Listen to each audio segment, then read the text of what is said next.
have 2 New Year's resolutions this year. 1, continue being awesome, which is not going to be that hard, considering how awesome I am already. 2 is to convert people to shipping Mike and Blaine.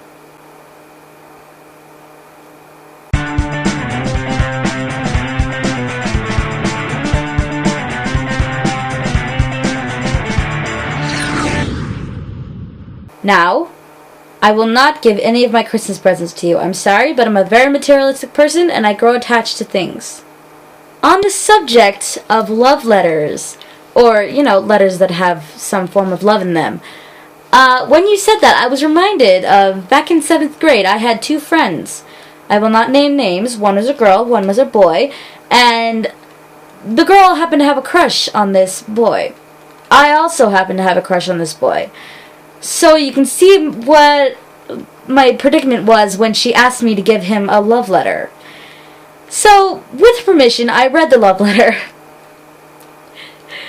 And it was hilarious. It was so fucking corny. It was so terrible. Oh my god, it was horrible.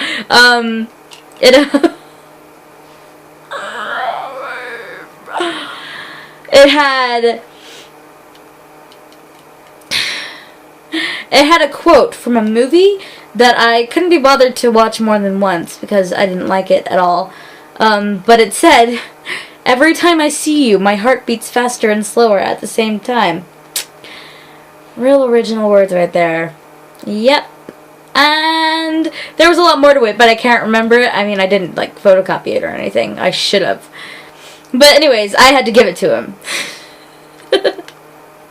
And later he came up to me and he's like, "Just tell her I want to be friends, okay?" It was classic. And I should feel terrible, but, I didn't really like her.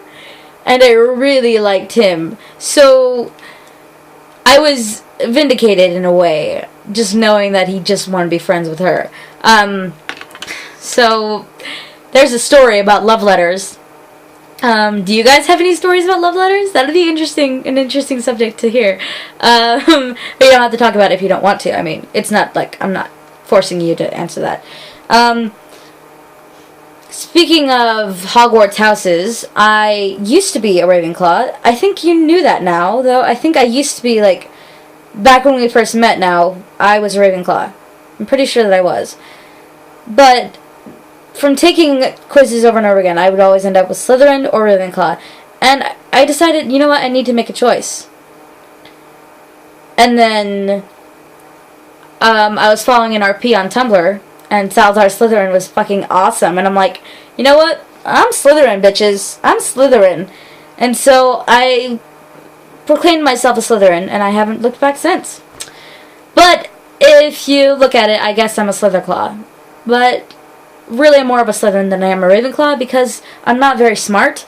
I mean, I know Slytherins are smart, but look at Crabbe and Goyle. They're not smart, are they? So when I say I put up the front that I am intelligent, but I'm not. I mean, I know some fancy words. That's pretty much it. My grammar sucks. Stephen would know. He's correcting me all the time. I can't do math. Science is like hell, so I'm really not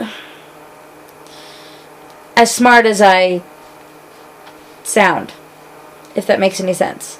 Yeah. I mean, I wish I was smarter, which, puts me in the right direction, but I'm not. I like to read, but I'm not.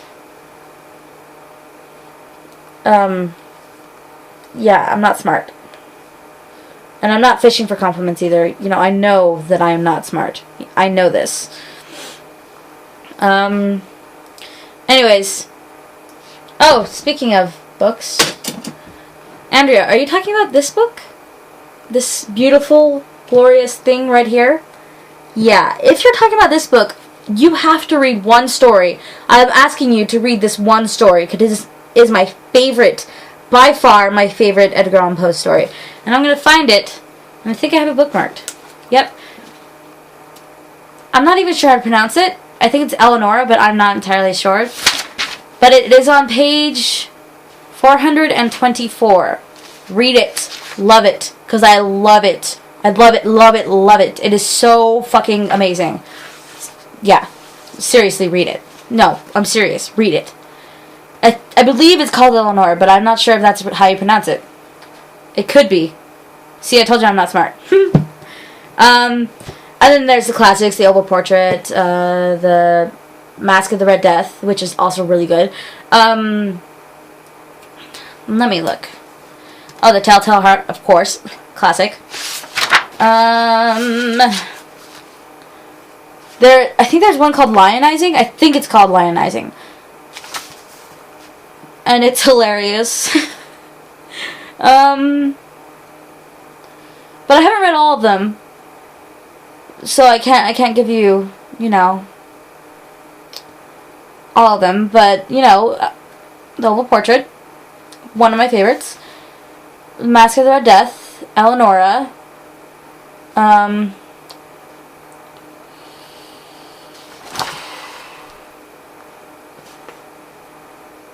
the point is, Eleonora is absolutely amazing. So amazing. And people think, when they think of Edgar Allan Poe, they think depressing and morbid and tra-la-la-la-la, you know? But Eleonora is so good. And it's not, well, it's a little bit sad. But it's not, just, its descriptions, they're so... Anyway, so if this is the book you're talking about, I know what you're talking about.